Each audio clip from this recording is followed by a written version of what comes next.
문성화입니다. 지나가던 문과생입니다. 드디어 손흥민 선수가 우승컵을 거머쥐었군요. 그 긴 시간 안티들의 문매를 견디며 끝내 이루어낸 성취라 그런지 더 감동적이네요. 저는 숨김없이 드러내왔듯 축구에 큰 관심이 없는 꼴빠 빠따충인 탓에 그의 축구선수로서의 커리어에 대해 논할 깜냥은 못 됩니다. 그런 말 하는 인간이 저번 영상을 그따위로 올려요? 글 쓰면 난독증 환자들이 개소리 늘어놓길래 TTS로 읽어드렸는데 이것도 못 알아들어 저잡수시면 라고 할 뻔. 사실 이 단지에서 발견할 수 있는 세상의 이치가 하나 있습니다. 바로 가치 치환의 오류이죠. 이런 용어 없다고요? 알아요. 설명하려고 지금 만든 겁니다. 손흥민 선수가 축구를 잘하는 것과 그의 인성이 어떠한 것은 별개의 사건입니다. 인성이 좋아야 축구를 잘하는 것도 아니고 축구를 잘하면 인성이 좋아야 할 이유도 없죠. 서로 독립된 변수이고 이걸 확률로는 독립시행이라 하죠. 우리는 어떤 대상을 사랑할 때 그 매료에 압도당해서 이 독립시행을 마구잡이로 섞어버리는 오류를 범하고 납니다. 손흥민은 멋지다. 멋진 사람은 성품이 좋다. 그러니까 손흥민은 성품이 좋다. 뭐 이렇게요.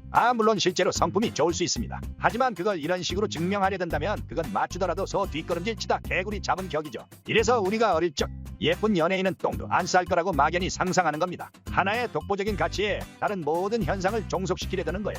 이를 잘 보여주는 사례가 바로 프리네의 재판이라는 영화입니다. 너무너무 아름다운 여인이 범죄 사실로 기소되자 옷을 벗겨 아름다움을 과시했더니 무죄가 선고되었다는 이야기가 얽힌 명화죠. 세상 살다 보면 이런 가치 치환의 오류를 범하는 무지성 빠두리 빠순이들을 만나곤 합니다. 누가 마약을 빨았다는데 잘생겼으니 그만이라고 일단 쉴드부터 치고 보는 것을 보면 참 한심하기 그지없죠. 하지만 그것이 사랑이라는 행동의 본질이라는 것을 저는 부정할 수가 없네요. 사랑은 내가 그를 사랑한다는 이유로부터 다른 모든 가치를 싸잡아 긍정해버립니다. 사랑에 빠져서 콩깍지가 10티두께로 쌓인 연인들은 밥 처먹고 용트림하는 것도 서로 이쁘다고 깔깔 웃어요. 이래서 사랑이 허다한 죄를 덮는다 하는 겁니다. 사랑이 귀하다 하지만 정도를 벗어난 사랑은 이래서 흠이 됩니다. 내 새끼가 아무리 귀하다지만 남의 자식 해치고 돌아온 것을 내 새끼랍시고 마냥 감싸서는 좋은 이야기를 들을 수가 없겠죠. 서로 자신이 사랑하는 대상에 대한 맹목이 부딪힐 때 우리는 그것을 분쟁이라 하고 사회의 조정을 요구하게 됩니다. 이에 대한 이야기는 앞으로 다룰 일이 많을 테니 아껴두기로 하고 어쨌거나 이 단락의 소결은 저런 가치 치환의 오류는 인간의 본성에 해당하여서 그 자체를 악이라 할 수 없음은 물론 언제까지고 우리 곁에 바이러스처럼 상존할 것이라는 이야기겠네요. 이 가치 치환의 오류가 빚어내는 문제는 결국 그 오류에 빠진 당사자의 몫으로 돌아갑니다. 그거 아십니까? 가장 악랄한 까는 한때 가장 열렬한 빠였던 경우가 많다는 사실? 그 이유가 여기에 있습니다. 배신감 때문이죠. 누군가에 대한 가치 치환의 오류는 어떤 한 매력에 경도되어 다른 모든 것을 긍정하려는 맹목으로부터 발생합니다. 그런데 그 긍정했던 기타 등등들에서 무시할 수 없는 찐빠가 발생한다면 이 맹목은 무엇이 됩니까? 나의 어리석음이 되어버립니다. 이 어리석음은 부끄러움으로, 부끄러움은 분노로 바뀌죠. 그래서 처음에는 맹목의 대상을 트집 잡는 사람들을 공격하다가 그것을 반박할 수 없게 되면 자신의 맹목을 바친 대사에 대한 좌절을 느낍니다. 일방적 순애와 일방적 실현이죠. 그러면 어떻게 되겠습니까? 그때는 깡패가 되는 거야. 빠가 이 과정을 거쳐 흑화한 까가 되었을 때 그는 이미 내적 정합성이 다 완성된 후입니다. 자신의 배신감에 대한 보상심리로서 그 대상을 악랄하게 까내리죠. 정말 무서운 것은 이게 이렇게 합리적으로 잘 설명될 수 있는 만큼 우리들 누구나 그 미친 안티가 될 수 있다는 겁니다. 이래서 우리는 항상 대상을 적당히 띄워두고 객관적인 눈으로 사람의 한계를 인지하고 수용해야 합니다. 눈이 가리워져서 못 봐서 그의 죄를 용서해 주는 게 아니라 알고도 용납해 주어야 한다는 것이죠. 무라카미 하루키의 소설 상실의 시대에서는 이것을 나와 타인을 구분하는 법이라는 주제에 끼워 논하죠.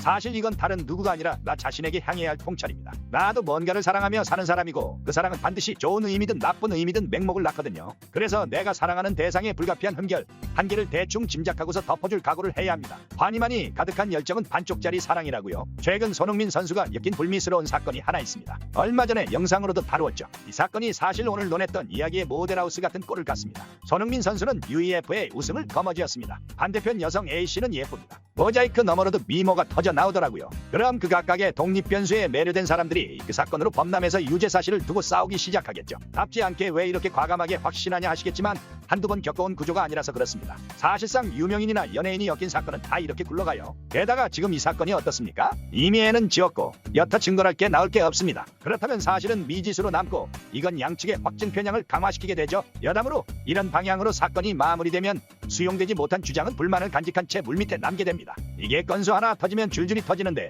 이래서 어디 있던가 싶은 안티들이 과거사를 구황작물 캐듯 줄줄이 엮어내고 아무리 죽일 죄를 지은 사람이라도 소수의 패는 남는 것이죠. 누가 생각나죠? 어쨌거나 이런 이유 때문에 장황설을 풀어가면서까지 손흥민 선수의 우승을 간식 삼아 노가리를 까보았습니다. 다른 부분에서 무슨 사건이 있었든 간에 그건 그거고 우승하신 것 정말 진심으로 축하드립니다. 오늘은 오늘의 이야기만 하자고요. 카르페디엠 하라고 쿠쿠르빙뽕. 이제 당당하게 국뽕클럽 최강의 호카게를 자처하셔도 될 것 같습니다. 이상입니다. 구독과 좋아요, 알림 설정 부탁드리며 저는 마저 지나가 보겠습니다.